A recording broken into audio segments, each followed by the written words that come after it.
Arizona football gets its offensive coordinator. What does this mean for the Wildcats? What does this mean for Seth Doege? And what does this also mean for Noah Fifita?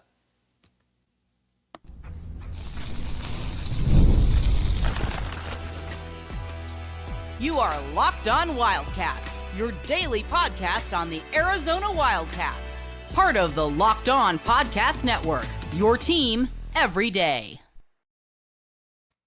Thanks for making Locked On Wildcats your first listen of the day. This show is brought to you today by FanDuel. Check it out. You can put down $5 and you're going to get $150 in free plays if that bet hits and you're a new customer. That simple, that easy. Okay, Arizona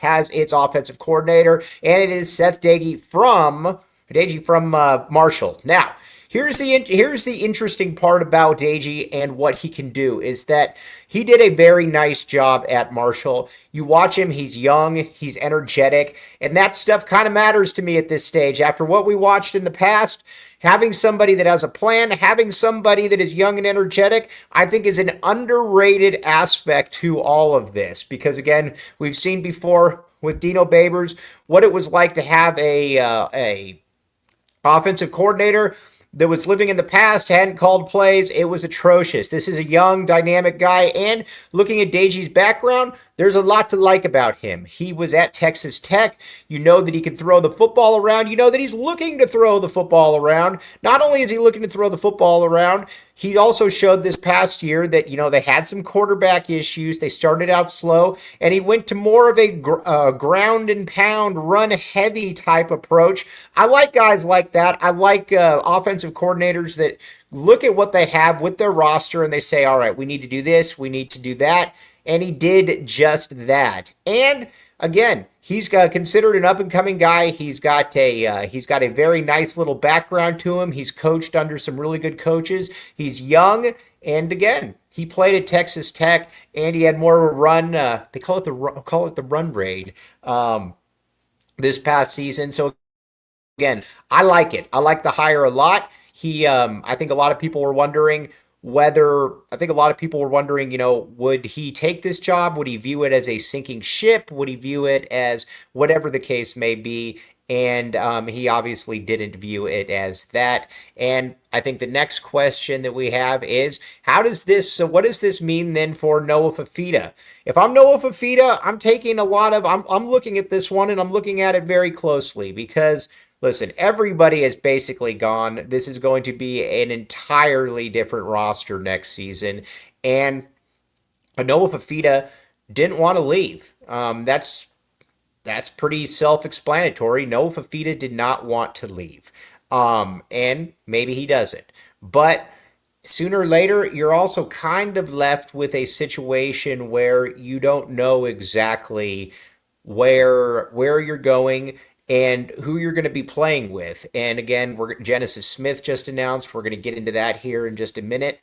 But there's not a lot to be coming back to. But if you're Doege, that needs to be your first call. You need to talk with Noah Fifita. You need to talk to him about how you see him fitting in the offense because that's going to be something huge. If you got Noah Fifita and you're saying, okay, I can get you to do X, Y, Z. I think that maybe that's something that is appealing to him because last year it was atrocious. Now again, Noah didn't play well. I don't think that there's anybody in here that would say that Noah played well, but Noah also didn't really have a lot going for him in that you had an OC that clearly did not have any idea what he was looking to do in Dino Babers, and there weren't any quick hits. There wasn't anything like that, and I think that's what's frustrating is that you didn't. There was just no identity. And again, that's always what I'm going to come back to as well. Is that how in the world wasn't there any identity? How did you not know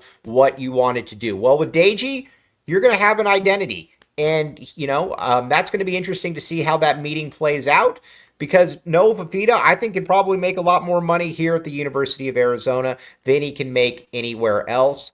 Not exactly sure how that will play out, but you're also going to be hosting a lot of visitors. We'll see how that one plays out as well. But This is a difficult time right now for Arizona football. We're going to get into some of the other stuff here in just a second.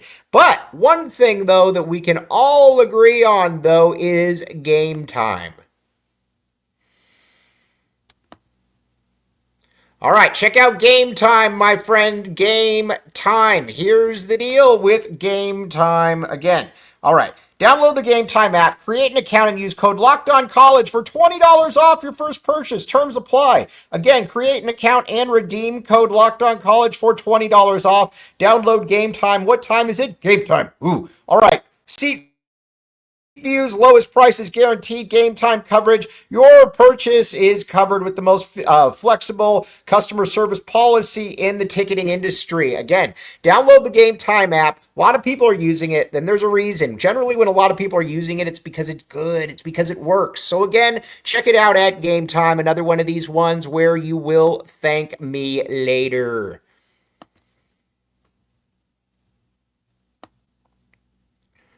Thanks for keeping it locked on Wildcats and making this your first listen of the day. I am your host, Mike Luke. Okay, now let's talk a little bit Genesis, and we're going to get back to quarterback here in a second. Genesis Smith has just entered the portal. Again, I don't know that this should really be a surprise to anybody with Genesis Smith. That is an NFL player. That's what an NFL football player looks like. He's a stud. And this coaching staff, Brent Brennan, when he said that he was very confident in roster retention, you lost the entire roster, and that is something that I'm going to keep going back to time and time again. Is that you have a coach right here who has no clue about what's going on the roster, who is on the roster, what that feedback is like. And that is that's the issue when it comes to Brent Brennan, is that he just doesn't have a good feel.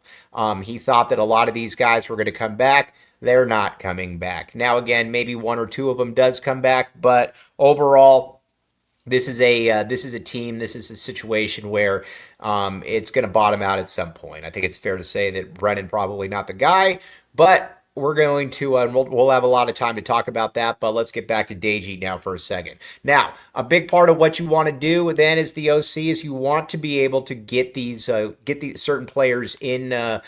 You need to be able to keep certain players. Chris Hunter is somebody that Arizona needs to keep at wide receiver. I would love to see him. If you can get him and Luke Weissong, that would be a very nice situation for Arizona and for because I think you still need, I think, probably a number one stud wide receiver, but both those guys I think would be a nice little touch for what Noah Fifita wants to do. If it is Noah Fifita, you're going to have to get another receiver in there though, and you're also going to have to get in an offensive line. You're going to have to get in an entirely new group of offensive linemen, and I think that's another thing that's a little precarious at this point, is who are going to be those offensive linemen. How is that whole situation going to play out? I think it's difficult to look at it and say that you should be optimistic about it, but kind of behaved yourself into this situation. Big Jonah's gone. Wendell Moy's gone. Josh Baker's gone. Maybe Rhino and Deuce come back. Hopefully a couple guys, but after that, there's nothing, because there's nobody on the roster that's good enough to play. Tylen Gonzalez isn't good enough to play. The other ones, Elijah Payne has already left. There's just, there's some dead weight. It's the best way I can put it. But overall, this is bad times for Arizona football. But Seth Doege is that's a good hire though. You've got a guy now that at least has an identity. And again, it feels like we're really, really dealing with the bottom of the barrel just by saying, yes, we got somebody that's got an identity. But when you live through what Arizona fans have lived through here for the past 11 months, anything is going to be an upgrade. I got to give the guy a lot of credit too for being able to put himself out there and say, you know what, I'm going to bet on myself and I'm going to see how this all does play out. We will find out how exactly this does all play out. Now, as far as who else you can get, there's going to be a lot of running backs. There's a lot of wide receivers that are in the portal. You should be able to get players that are decent enough to be able to make an impact. I think the question though, and I think the question that so many people have is, where is Arizona then when it comes to offense, or when it comes to the offensive line? you got to get players that are at least competent. And I don't know that you could watch Josh Oglesby last year and say that there was anything competent about what he did as an offensive line coach. Not a good situation there, obviously. But this is going to be on Seth Doege. What can he do? Arizona's going to have some NIL to be able to give players because nobody's coming and nobody's back. So there is that. Now, offensively, what should your expectations be? At least, like I said, at least just have something that people know what you're trying to do, which I believe that will be the case. The question is just going to be, are you going to have any players to be able to do it with? On the defensive side of the football, you've obviously got on the defensive side of the football, you've obviously got Danny Gonzalez is probably going to be the defensive coordinator. We're going to talk about that here in just a second. But first,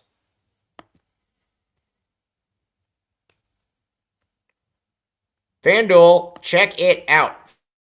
FanDuel. Here's the great thing with FanDuel. You can put down $5 and you can get $150 in free plays if that bet hits. That's simple, that's easy. That's the great thing about FanDuel too, is that you know that your money is good. And again, if you're looking for something and you're saying to yourself, wow, I'd really like to be able to put something down. I'd really like to be able to get something better going. FanDuel's where it's at. $5, get $150 in free plays if the bet hits and you're a new customer. You got college football here, you got college basketball, you got a lot of different things going on here. And again, you got the NFL playoffs coming up, you got the NBA here as well. Just a lot of good stuff. FanDuel.com, again, check it out. The great thing about FanDuel too is that you can bet before a game, bet during a game, or you can bet your futures, and you can rest assured that your money is good.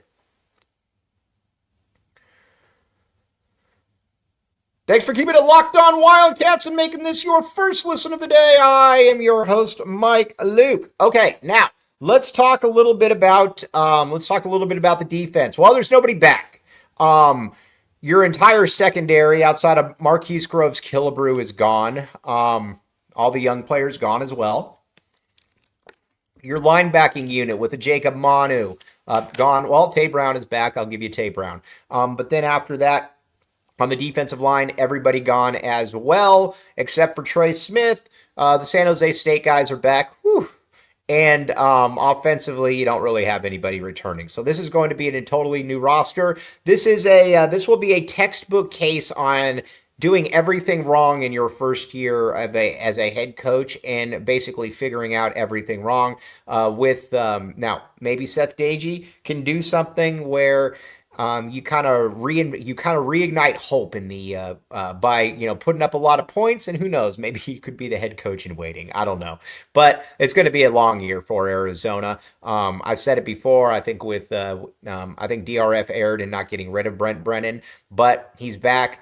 And it wouldn't surprise me at all if this thing really does bottom out, if it didn't already bottom out this past year. You lost a lot of talent. You lost a lot of dudes that have a lot of character, and I just don't see that being replaced. And like I said, the fan base is totally out as well. It is what it is at this point. We will find out. But like I said, Seth Doege, an interesting hire, a good hire, somebody that I wasn't sure that Arizona would be able to get. So again, I feel pretty good about that. He's a massive upgrade over Dino Babers. So there is something like that. But defensively, you got Danny Gonzalez. Who's probably going to be the defensive coordinator. He might be okay. I also just don't know anybody that's really going to want to take that job because you don't have any players to work with there. And I don't know that this staff has necessarily shown that they can bring good guys in to develop. They certainly weren't able to do that in this last portal. And that's just kind of where you're at. I think you're probably looking at something where Arizona wins 2 or 3 games next year. But if we're going to lose games, let's at least make it exciting. Let's at least make it entertaining. We ask for very little in these parts. That, I think, is something that we should be able to at least be given. Make it at least entertaining and exciting. Now, we are going to be back with you tomorrow. Arizona versus UCLA basketball. Cats need to get back on the winning track here.